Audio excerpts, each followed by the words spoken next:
EV4 is yet another interesting mid-sized electric Kia. Offered in this hatch guise or in four-door fastback form, it stands out in its crowded segment, as it very much needs to. My name is Jonathan Crouch. I've been testing cars for over 40 years. You'll find them all on the Car and Driving Car Reviews app. Here, I'm going to try and tell you everything that you really need to know about this car in a way you'll find nowhere else. Kia wants to wow you with yet another mid-sized electric crossover, the EV4. Here, we'll take a closer look. Given how successful Tesla has been globally, it's remarkable how few competing brands have sought to directly replicate its formula for mid-size sales success based around offering saloon and hatch versions of a common design. But that's what we've got here in the form of this car, the Kia EV4. Like its American arch rival Model 3 and Model Y designs, it comes in 4- and 5-door forms, but sets itself apart with exterior design that even Kia admits is polarizing, especially as a sedan. Perhaps more significantly, this is Kia's first European-built EV, based around the same eGMP engineering already seen in the brand's EV2, EV3 and EV5 models, which means it lacks the advanced 800-volt fast charging architecture that the older EV6 originally led us to expect in mid-sized Kias. So, can the EV4 make its mark in this overcrowded sector? You can find out more about EV family hatchbacks like this Kia by downloading the Car and Driving Car Reviews app.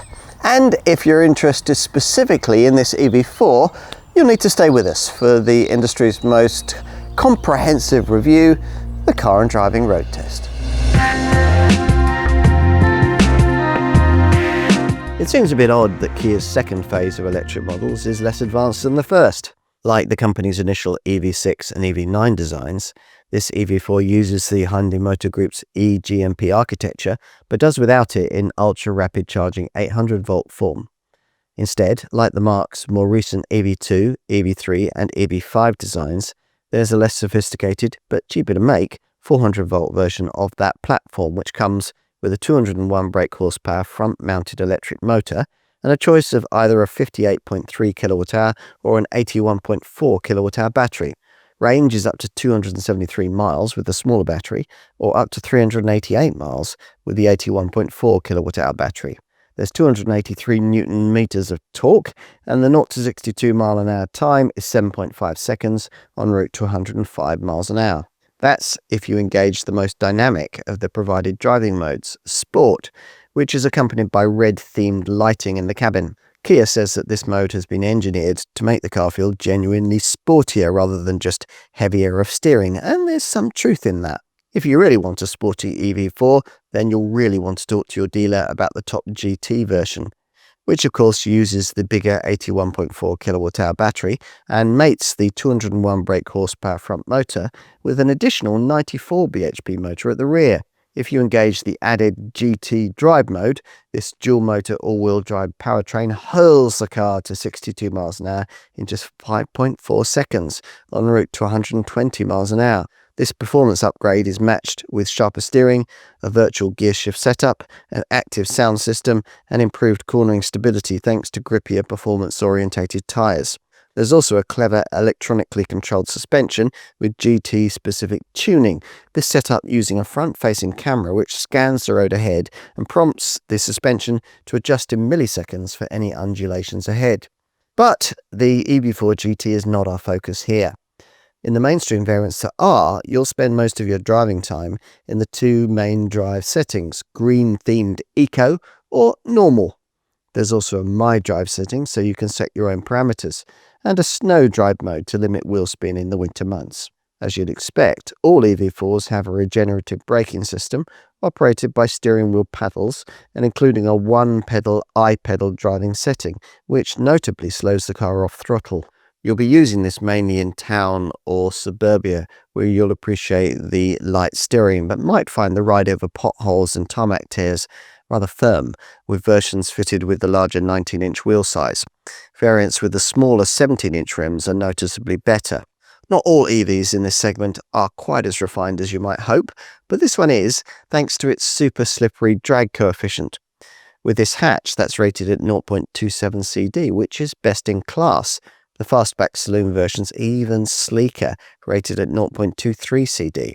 Active air flaps in the front bumper open automatically to optimize cooling efficiency and maximize aerodynamic performance. 82% of the EV4's underside is covered by a near full body undercover, further boosting its slippery shape. All of this makes the car a very pleasant highway travelling companion, helped by standard adaptive cruise control, and ride quality becomes fine at higher speeds.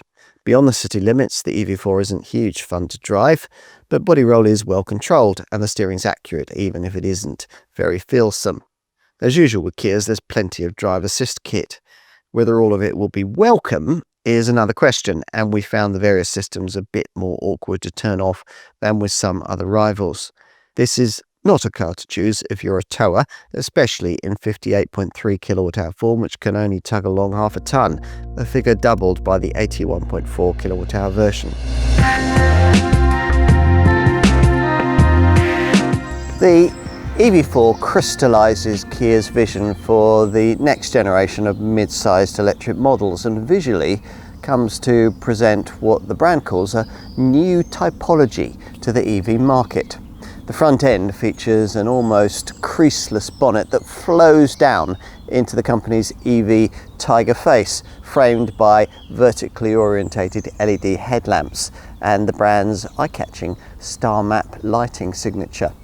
This hatch version has a square-shouldered silhouette with an unusual black band wrapping over the roof to connect the C-pillars.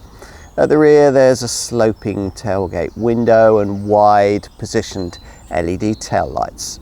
The Fastback saloon variant, added to the EV4 project at a late stage, offers us a more distinctive EV4 still, with a streamlined silhouette and a long tail rear three-quarter section unlike anything else on the market. An unusual two-piece rear spoiler works in combination with the vertical light units to reinforce the car's wide stance.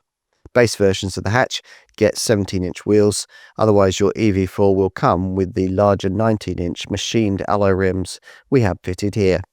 At 4,730mm in length, this saloon is 30 centimeters longer than this hatch, making it marginally longer than the rival Tesla Model 3. The EV4 isn't quite as unique inside, where most of the dashboard architecture has been lifted from the smaller EV3 and larger EV5. That means the usual pair of 12.3-inch screens, creating a combined display size of 30 inches, plus a further 5.3-inch unit for the climate functions. It all looks of decent quality, and unlike in many rival Chinese models, a number of physical switches and buttons have been retained. There are actually 4 hard keys rather cleverly concealed in the dashboard below the infotainment monitor. Kia offers a selection of seat options clad in recycled PET and bio-leather fabrics, with cooled relaxation functions fitted to the top spec models. With the 2 GT Line versions, you get this rather striking contrast colour interior finish, particularly evident on the curiously shaped steering wheel, the left-hand rim of which, rather annoyingly, partly obscures that central climate display. That might mean you have to lean across to view it, which will cause the driver monitoring system to admonish you. Through the wheel, you view the usual Kia instrument screen, which sees speed and range outer sections flanking a centre section you can select to show either a compass, a driver assist graphic, trip data, a range guide, tyre pressures, or a digital speedo. The centre monitor's home screen shows in the usual widget sections, or you can swipe left for other functions, which include lots of nice touches you might not expect. Not only weather, calendar and sports, plus games and YouTube connectivity, but also a car wash mode and a relax mode, which optimizes the interior for relaxation, with an alarm at the end to wake you up again. The seats, by the way, are very comfortable, particularly the padded head restraints. You'd expect front of cabin storage space to be generous in a mid-sized family crossover, and sure enough, it's generous here. The upper centre console juts out over a huge lower storage area, almost too huge because things will slide about in it. This lower area has cup holders and a phone charging mat. Beyond it, there's no conventional center stack, but you get twin USB-C ports and a 12-volt socket. There's a lidded bin between the seats with open storage ahead, and the glove box is big but the door bins are small. It's quite roomy in the back, but your perception regarding rear seat space will depend, of course, on what you're comparing it to. If you're coming from something Volkswagen ID3 Neo or Renault Megane sized, it'll all feel very spacious with plenty of room for knees and legs. It's more like what you'd get in a bigger kind of mid-sized EV crossover like a Hyundai Ioniq 5 or a Ford Explorer. You wouldn't expect the seat base to slide in a car of this class, but you might hope the backrest would recline. It doesn't. The EV platform means that the floor's a little raised, so your thighs will sit a touch higher than they would in a combustion car of this type, but it's probably nothing you couldn't live with for a medium-length journey. At least the floor's flat, so you could fit in a middle-seated occupant for short trips if need be. Headspace is fractionally restricted in the Fastback version, but it's fine in this hatch. And the rear quarter-light windows help with the reasonably airy feel. As you'd expect, there are overhead reading lights, a center cubby, and cup holders in the central armrest. Plus, Kia provides a USB-C port in each of the front seat backs. Those seat backs are angled at the top so that jackets could be hung over them, but the usual door bins are replaced by bottle holders.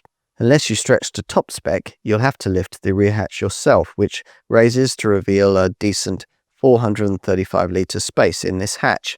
The Fastback version is 300mm longer, so its boot capacity grows to 490 litres, though it is accessible via a narrower opening aperture. In this hatch, there's an adjustable height boot floor, but if you put it in its lower position, you won't be able to fit in the charging leads bag beneath the cargo base, which might then be a problem because no underbonnet frunk space is provided for it. There are bag hooks and recesses either side.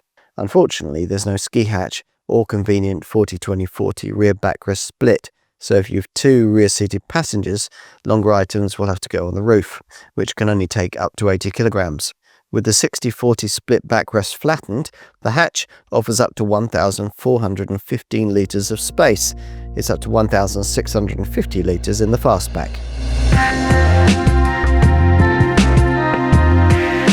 Now we're going to start by quoting you prices for this EV4 hatch, which is the body shape most will want.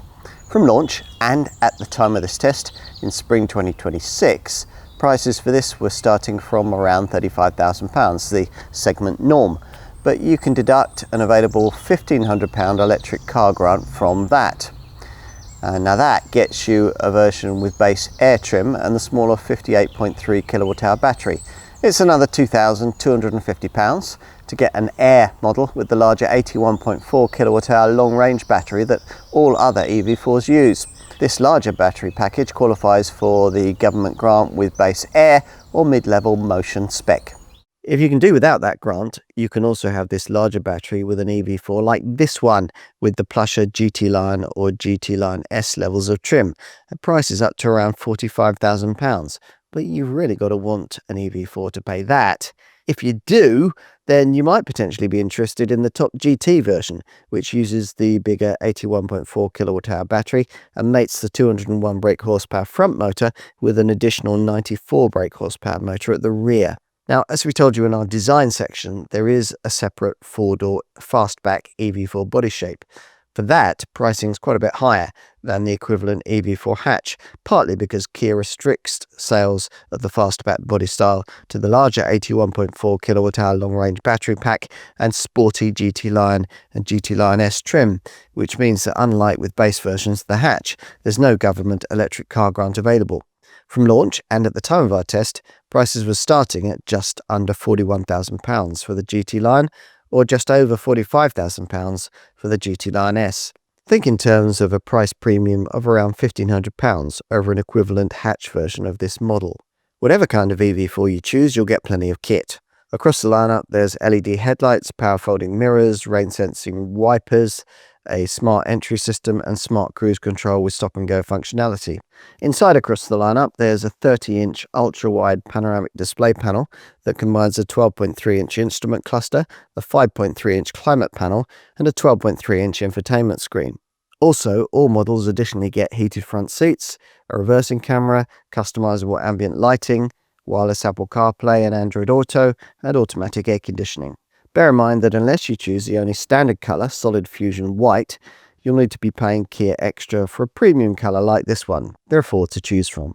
Most customers will stretch at least to mid-range GT line trim, that's what we have here, which replaces the base Air model's 17-inch wheels with larger 19-inch rims, and adds GT line exterior styling, auto flush door handles, rear privacy glass, aluminium pedals, a digital key, customizable ambient lighting, a wireless phone charger, two-tone faux leather upholstery, and powered driver seat adjustment. If you want more in terms of spec from an EV4, you have 2 choices. If you're not bothered about this test car's sporty look, there's motion trim.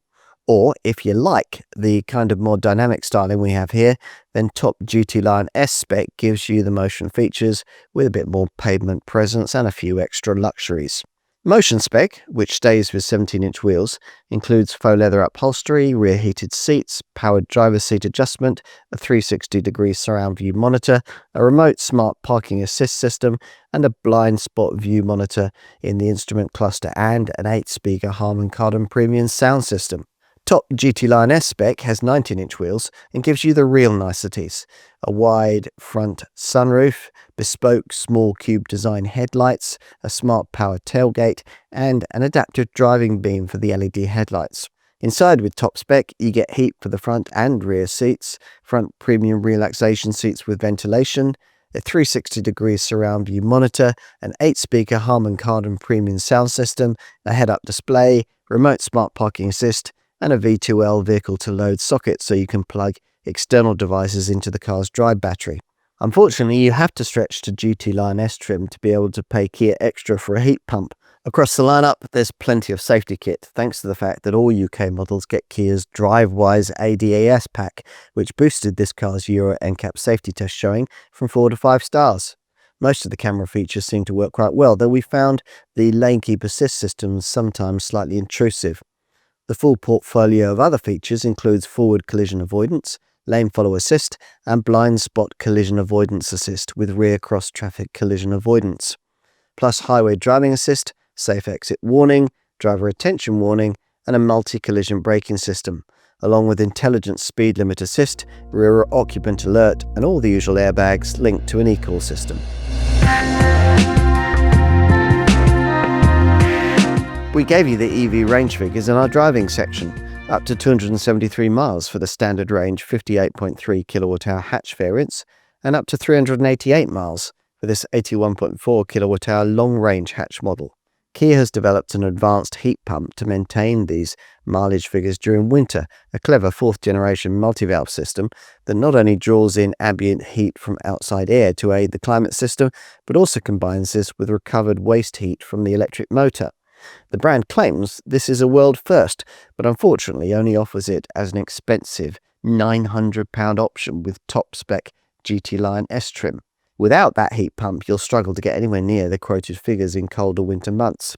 In the colder conditions of our test, this bigger battery version has been averaging about 3.9 miles per kilowatt-hour, which translates into a real-world range of about 315 miles. This EV4 model's EV6 stablemate was the first Kia EV to offer the ultra-fast charging 800-volt infrastructure that larger Hyundai Motor Group eGMP-based models helped to pioneer.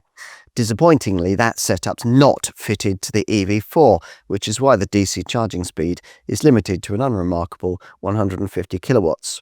Even so, thanks to a new generation battery management system, both standard and long-range models claim a 10 to 80% DC charge time of 29 minutes for the 58.3 kWh model, or 31 minutes for the 81.4 kWh variant when plugged into a 350 kilowatt DC fast charger. From home, a 10 to 100% AC charge at 7.4 kilowatts takes 8 hours, 45 minutes for the 58.3 kWh battery, or 12 hours 30 minutes for the 81.4 kWh variants. A 10 to 100% three-phase AC charge at 11 kilowatts would improve those times to 5 hours 20 minutes for the 58.3 kWh battery, or 7 hours 15 minutes for the 81.4 kWh variants. Both batteries are warmed by a clever thermally efficient sheath heater with multiple maps for low and high temperature charges. Kia says that because this enables the battery to self-heat at temperatures down to -35°C, charge times are significantly lowered, and efficiency-killing precipitation of the battery's lithium-ion cathodes is avoided. There's also a battery conditioning mode that can optimize battery temperature when heading to a fast charging station. This can be manually activated or can work automatically linked to GPS data. You can manage all the car's battery functions via an EV section of the center screen. This shows you battery status, nearby charging stations, helps you manage battery conditioning, and shows you your different elements of electricity use. That's driving, electronics, climate, and battery care. There's also a utility mode section designating that there's vehicle to load functionality, allowing you on certain variants to power devices from the car's battery, though again that's only with GT Line S spec.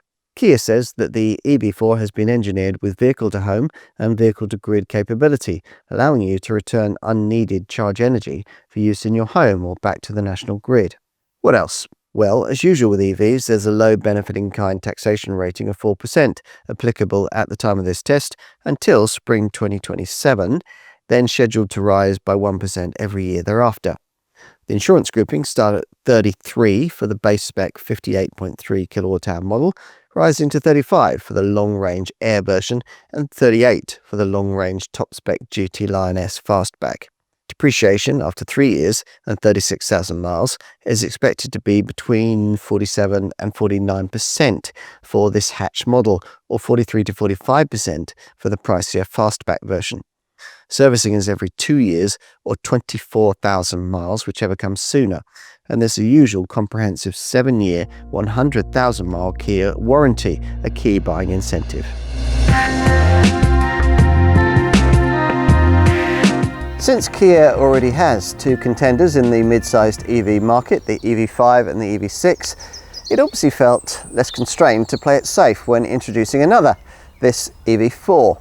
And the result is a generally interesting piece of mainstream design, especially in fastback saloon form.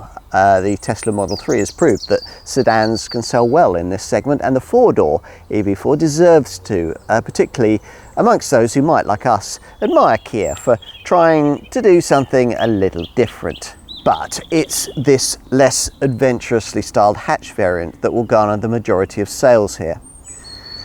It's a pity you can't have a heat pump on mainstream models or any EV4 with the advanced super rapid charging 800-volt electrical infrastructure fitted to the EV6. Apart from that though, we can see lots of reasons why you might like one. But this is such a crowded segment that Kia will have to promote this car hard if it's to really make its mark.